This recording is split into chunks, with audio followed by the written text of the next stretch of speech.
cinema's underbelly, the channel where we dive into the deepest, darkest trenches of the underground to analyze and review the most obscure, obscene, and controversial films that cinema has to offer.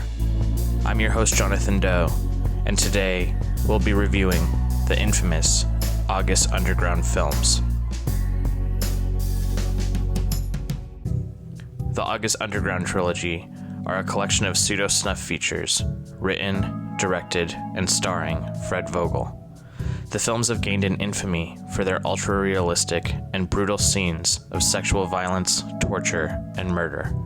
Vogel released the first entry in the series in 2001 as his directorial debut and the launch of his production company, Toetag Pictures.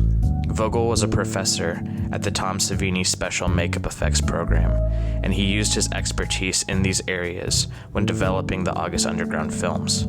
Inspired by the 1992 Belgian serial killer mockumentary, Man Bites Dog, as well as the home video scene in John McNaughton's 1986 Henry Portrait of a Serial Killer, August Underground follows a similar theme, presenting the feature as the home video footage of two psychopaths as they go about their life and engage in various exploits as they torture and kill their victims, opening the film with a now infamous scene wherein which a girl is found gagged and bound to a chair with one of her nipples ripped off. She has a bucket of her own waste dumped on her head, while Vogel's character, Peter, moves into a bathroom and proudly exhibits to the cameraman the woman's boyfriend, floating dead in the bathtub with his penis severed from his body. When the film was completed, the original intention was to scatter the film throughout every major city within the United States, causing the film to be discovered by authorities and to create a media frenzy surrounding the feature. But shortly after the film's completion, the 9/11 terrorist attacks took place, which led Vogel to abandon his original marketing campaign. While at a horror convention, Vogel gave a tape of the film to Rue Morgue magazine, who upon viewing the film, wrote an article detailing the film's brutality, labeling the feature the most disturbing film ever made. And soon, attention started to spread and August Underground started to gain a strong cult following. The film ended up getting the attention of Necrophagia vocalist Killjoy, who contacted Vogel and suggested that Toetag Pictures do a collaboration with his band to develop a music video for one of their songs. Vogel agreed and got the help of Christy Wiles, Jeremy Cruz, and Michael Schneider, also known as Maggot, to begin production on the music video. But as time passed, the team realized that they had shot enough content to release a new feature film. And in 2003, the team started compiling their material together to create what would eventually become August Underground's Mordum, the official sequel to the first film. When all shots were finalized, Vogel left for Europe with Killjoy to shoot a documentary for Necrophagia called Success, leaving Maggot responsible to complete the final cut of the film.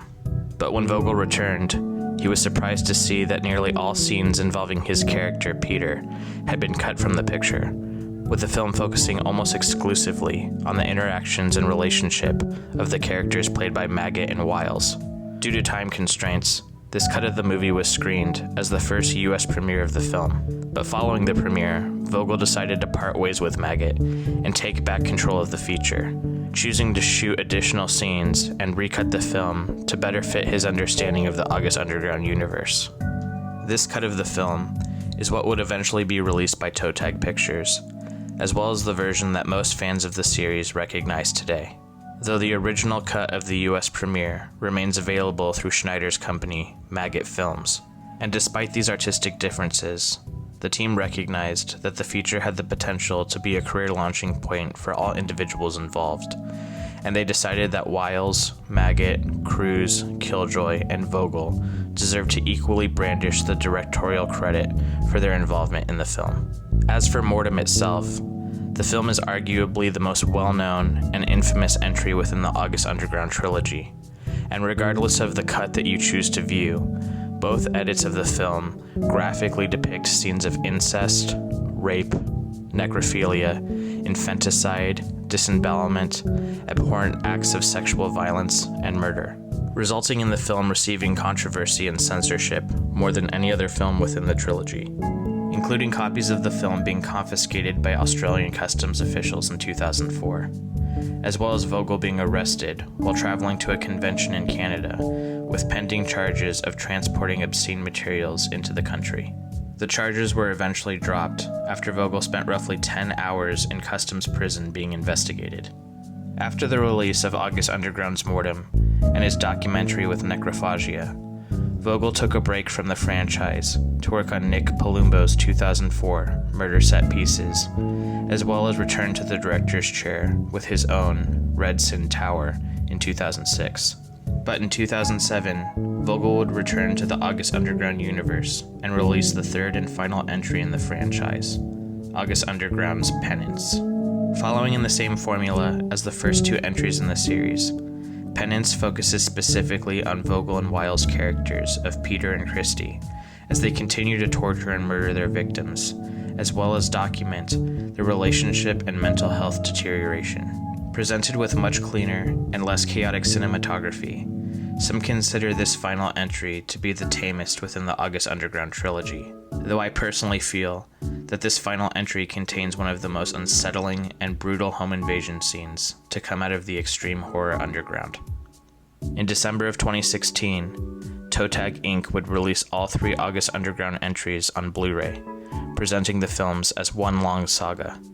Only 1,000 units of this release were manufactured, and now this unique presentation of the August Underground universe is out of print and heavily sought after by collectors. In the end, the August Underground trilogy is a franchise which raised the bar within the world of extreme underground cinema. It is mean-spirited, morally reprehensible, unapologetic, and in my personal opinion, unsurpassed. Yes, other films have come along which have pushed new boundaries, but besides probably the impaled scene in Cannibal Holocaust, no other feature film has made me question whether what I was watching was a special effect or real life. And for that, I applaud August Underground, and will say this franchise is a pseudo-snuff masterpiece. As always, thank you for watching, and if you like this video, don't forget to like, subscribe, comment, and share. Till next time, this is Cinema's Underbelly.